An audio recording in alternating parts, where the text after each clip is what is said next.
The scandal involving Robert Morris continues to reverberate throughout Christian circles. The Gateway Church founder resigned amid allegations he molested a 12-year-old girl in the 1980s. His departure came 2 days after issuing a statement admitting to, quote, inappropriate sexual behavior with a young lady. Robert Morris, a Trump spiritual advisor and now former Texas megachurch leader, has received a lot of attention in the last week.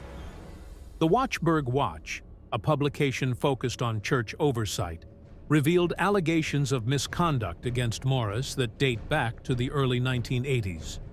By Tuesday, Morris had formally stepped down from his position as pastor of Gateway Church in the Dallas-Fort Worth region. On Friday, June 14th, the Wartburg Watch shared Cindy Clemeshier's story. The 54-year-old grandmother recounted her first encounter with Morris in 1981, when he was a traveling preacher at a religious event in her hometown of Hominy, Oklahoma. At the time, she was just 11 years old, while Morris was a 20-year-old husband and father. The families quickly bonded, forming a close friendship and frequently traveling together. According to Clemeshier, Morris started mistreating her on Christmas, December 25th, 1982, when she was 12 years old. "Never tell anyone about this," Clemeshier recalled him saying. "It will ruin everything." The purported mistreatment persisted until March 1987. Responding to questions about Clemeshier's account, Morris on Saturday told the Christian Post that he was involved in inappropriate shady behavior with a young lady when he was in his 20s. It was kissing and petting and not intercourse, but it was wrong, Morris, who is now 62, said in a statement to the Christian news outlet based in Washington, D.C. Morris said the close encounters happened on several occasions over the next few years and were brought to light in March 1987, which confirmed Clemeshier's timeline of events. Morris claimed to have told Clemeshier's father and church elders, "They asked me to step out of ministry and receive counseling and freedom ministry, which I did," Morris told the Christian Post. Morris added that he had confessed, repented, stepped out of ministry to receive counseling, and has since walked in purity. According to NBC News, the identical confession was distributed to Gateway Church staff on Friday, just hours after Clemeshier's story went public. "Since that time, I have walked in purity and accountability in this area," Morris said. "The sin was dealt with correctly by confession and repentance." Morris claimed to have met with Clemeshier and her father when he returned to ministry in March 1989. "I asked their forgiveness, and they graciously forgave me," Morris said. But this week, Clemeshier denied that her father had ever given Morris permission to return to ministry. "My father told him he's lucky he didn't kill him," Clemeshier told the Christian Post. "I am mortified that he is telling the world my dad gave his blessing. Of course, we forgive because we are called to biblically forgive those who sin against us. But that does not mean he is supposed to go on without repercussions." In 2005, Clemeshier attempted to file a civil lawsuit against Morris, but according to her, the pastor's legal team claimed that her behavior had provoked the misconduct, labeling her as flirtatious. They allegedly offered her $25,000 in exchange for her signing a non-disclosure agreement. Clemeshier stated that she rejected the offer and refused to sign the agreement. Morris, the founder of Gateway Church in 2000, has risen to prominence as one of Texas's most influential pastors, drawing over 100,000 people to the church's non-denominational, multi-campus locations across North Texas. In 2016, Morris was appointed to former President Donald Trump's Evangelical Advisory Board, joining prominent conservative megachurch leaders like Robert Jeffress of First Baptist Dallas and Jack Graham, senior pastor of Prestonwood Baptist Church. The following year, he collaborated with Republican Governor Greg Abbott to garner religious backing for the controversial bathroom bill, which sought to mandate that transgender individuals use restrooms aligned with their biological orientation. In 2020, Morris hosted a conversation with Trump focusing on race relations and economic issues. In a statement released Tuesday, the Board of Elders at Gateway Church announced they had accepted Morris's resignation, according to the Associated Press. The board said it had hired a law firm to conduct an independent review to make sure they have a complete understanding of the events from 1982 to 1987. The elders claimed that before last Friday, they did not have all of the facts of the inappropriate relationship between Morris and the victim, including her age at the time and the length of the misconduct. They said that their understanding of the extramarital relationship that Morris had discussed many times throughout his ministry was not one involving misconduct of a 12-year-old child. Since then, Morris has been taken down from the leadership staff website at Gateway Church. James Morris, his son and assistant senior pastor, is currently the only employee described as having senior leadership. According to a Trump spokesperson on Tuesday, Morris has not participated in the 2024 presidential campaign. President Trump's broad appeal among faith communities across the country is a testament to his unwavering commitment to upholding faith and the protection of religious liberties, spokesman Stephen Chuyong told NBC News. Boz Chivijian, the attorney representing Clemishire, informed USA Today on Tuesday that Morris cannot face criminal or civil charges for the alleged misconduct due to the statute of limitations that applied in the late 1980s. Referring to Oklahoma's statute, Chivijian explained that individuals who experience early misconduct must report the offense before reaching the age of 45. Chivijian is advocating for look-back windows, which allows states to reopen statutes of limitations that have previously expired so survivors can now file their lawsuits. Clemishire has asked that any and all victims of Morris come forward. Pastor Robert Morris was a 21-year-old father and spouse who traveled the nation in 1982 sharing the gospel with young people.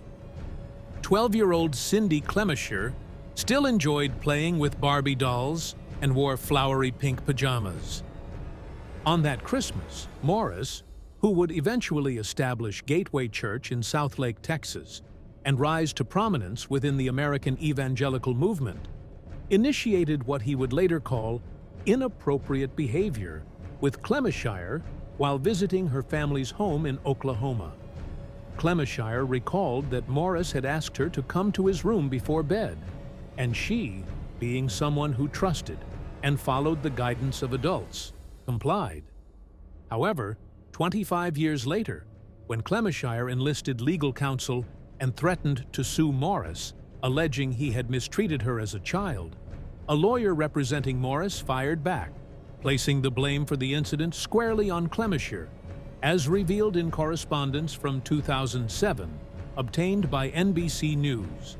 "It was your client," wrote lawyer J. Shelby Sharp, referring to Clemishire at age 12, "who initiated inappropriate behavior by coming into my client's bedroom and getting in bed with him, which my client should not have allowed to happen."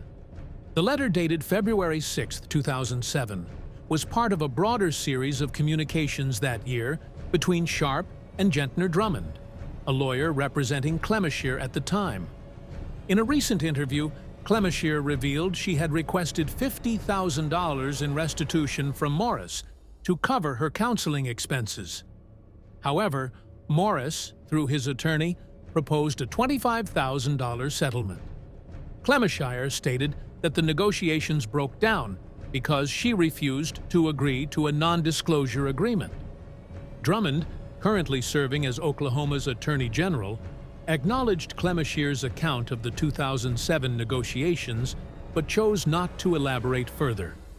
When contacted by phone on Monday, Sharp stated that he did not recall the $25,000 settlement proposal or the request for a non-disclosure agreement, and confirmed that he no longer represented Morris.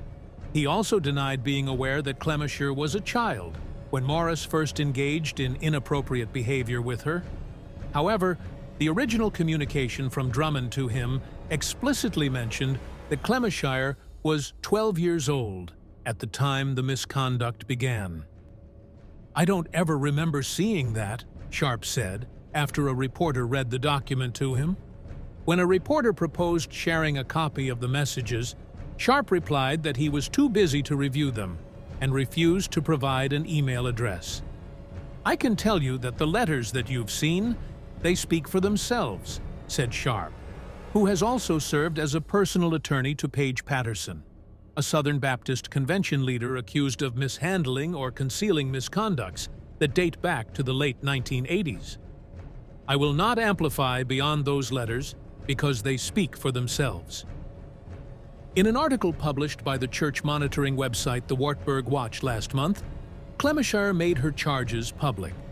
Morris issued a statement in response, acknowledging that he had previously admitted and expressed regret for his inappropriate behavior.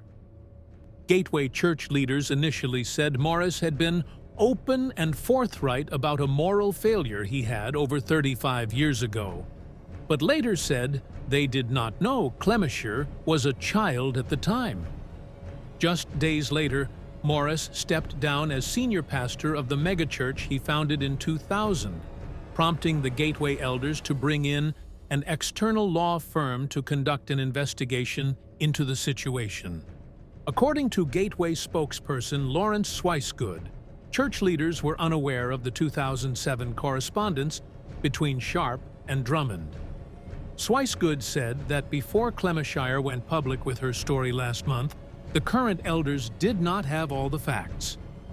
During the ongoing internal review, the church revealed last month that 4 Gateway officials have opted to take temporary leaves from the Board of Elders. Among them is Pastor James Morris, the son of Robert Morris. The other 3 individuals had served on the Board of Elders during the pivotal years of 2005 to 2007, when Clemisher was pursuing damages. Gateway Church is committed to protecting people, first and foremost children and the most vulnerable, Swicegood said in an email. Misconduct simply cannot be tolerated. At 54, Clemisher views the 2007 letter from Sharp as yet another attempt by Morris and his allies to manipulate her into feeling guilt and shame for the harm he caused. "They don't look at a child as someone to protect," Clemisher said. Clemisher shared that for years she was overwhelmed by deep confusion about Morris's actions, carrying the weight of believing she was responsible for nearly 2 decades. She revealed that Morris mistreated her over 100 times during a span of 1 to 2 years. After the first encounter on Christmas in 1982, Clemisher said, "It just progressed to a lot of kissing and touching and inserting fingers into my body." She claimed that Morris coerced her into sleeping together, but she resisted. Morris admitted to kissing and petting, but contended that the actual number of encounters was only a small fraction of what Clemisher has accused. Clemisher revealed that it wasn't until the mid-2000s, after years of therapy and watching a television segment on misconduct, that she fully understood the ordeal she had endured was, in fact, a crime. In 2005, she started reaching out to Morris via his Gateway Church email, requesting compensation for the alleged trauma he caused her. By 2007, she enlisted Drummond to send a formal demand, based on records shared with NBC News by Boz Chividjian, the attorney she retained just last month. Using Clemisher's then legal name, Cindy Clemisher McCaleb, Drummond wrote to Sharp on her behalf on January 30, 2007. Drummond detailed the misconduct Clemisher says she suffered from 1982 to 1987, and how Morris led her to believe that they were having a special relationship that had to remain secret. Morris convinced Ms. McCaleb that she was responsible for what he did to her, Drummond wrote, and he convinced her that she was the offender. A draft of the complaint that Drummond stated Clemisher intended to bring if Morris did not reply within 15 days was attached. Reverend Morris began mistreating Ms. McCaleb, who was then 12 years old. A week later, on February 6, 2007, Sharp wrote back, accusing Clemisher of being the one who first made close contact with Morris. "It was your client who initiated inappropriate behavior by coming into my client's bedroom and getting in bed with him, which my client should not have allowed to happen." Sharp also claimed in the letter that Clemisher acted inappropriately with two other men who stayed in her home between 1982 and 1987, when she was between the ages of 12 and 17. Sharp noted that Clemisher had confessed her conduct to Glenda Faulkner, a woman who had been a member of Shady Grove Church near Fort Worth, Texas, during the 1980s, when Morris served as the pastor. Clemisher refuted Sharp's descriptions in an interview. She said that two additional males had inappropriately touched her at home while she was a child, although she denied starting the encounters. Morris once told her, when she was 13, to enter a bedroom at her childhood home where another traveling preacher was living, according to Clemisher. She claimed that after entering, the man, whom she would not identify, started kissing her, but then withdrew and informed her that she was too young. Clemisher also said that in 1986, as she was lying on a couch bed beside his 3-year-old daughter, another man who was staying with her family climbed on top of her. She said the man abruptly left her, even though she thought he was about to mistreat her. "I really think God intervened," Clemisher said. "God made him feel like someone was walking by, and he just rolled off of me and left." She finally confided in Faulkner Woodliff, another family friend, as a result of that experience, according to Clemisher. Clemisher said, "Has anyone else ever touched me like that?" to Faulkner Woodliff's question. Then, she said, Clemisher grudgingly described what Morris had done to her. Faulkner Woodliff then demanded that she tell her parents, according to Clemisher. According to Clemisher, this is how her father found out that Morris had been mistreating her in March 1987. According to her, her father became furious and called Shady Grove church head pastor Olin Griffin to insist that Morris leave his position. A few days later, Clemisher recalls receiving a call from Debbie, Morris's wife. Debbie told her, "I forgive you," she said. "I'll never forget that," Clemisher said. "They wanted me to believe that me, the child, was responsible for what happened. And they've never stopped trying to make me believe that." Later, Griffin, who is now in his 80s, worked for Morris at Gateway Church as an elder and pastor. Messages went unanswered. In 1987, Clemisher's older sister, residing with her family, confirmed the details of discussions that occurred that year. These conversations involved her sister, their parents, Faulkner Woodliff, Griffin, and the Morris family. Over the years, Morris has consistently recounted a sanitized and, at times, distorted version of his past. He frequently speaks from the pulpit about his battle with immorality and the need to step away from ministry in 1987. However, in his public accounts, he attributes his departure to sinful pride, conveniently omitting any reference to the years of misconduct involving a young one. In a sermon at Gateway on June 10, 2017, in a message titled "The Principle of Honesty," Morris described going through a restoration process about 7 years into his marriage, which would have been in 1987. Morris said God told him he needed to confess everything that I've ever done to two people: Griffin, the former Shady Grove senior pastor, and his wife Debbie. He said he told Debbie, "I need to tell you who you really married." Morris stated in the 2017 sermon that the confession spanned several hours, although he made no reference of specific transgressions from the pulpit. "I'll never forget what she said," Morris said, setting up a line that drew laughter from the Gateway congregation. She said, "Robert, I knew you were bad when I married you. I didn't know you were that bad." During his sermon, Passing the Purity Test, on August 28, 2022, Morris shared the story once more, framing his openness about past mistakes as an example for the congregation to follow. He told the Old Testament tale of King David's son Amnon, who is accused of mistreating his half-sister Tamar while she was a teenager in that sermon. According to the Bible, Amnon's love for Tamar changed to a fierce hatred when he mistreated her, Morris added. Morris used the scripture to warn the young ladies in his church about the consequences of letting men sleep with them before being married. When love turns to lust, and lust is fulfilled, then love can turn to hate. And here's why, Morris said. One of the reasons, young ladies, that he loves you is he respects you. The very thing that the world tells you to give him so you can keep him could be the very thing that causes you to lose him. Because, he said, you can't love someone you don't respect. Clemisher reflected that as she witnessed Morris rise in influence, fame, and fortune over the years, she firmly believed that none of it would have been achievable if he hadn't concealed the truth about what he had done to her. As Clemisher saw Morris gain power, notoriety, and wealth over the years, she thought that none of it would have been possible if he hadn't kept the truth about what he had done to her a secret. Sharp said he had one goal with the suggestion.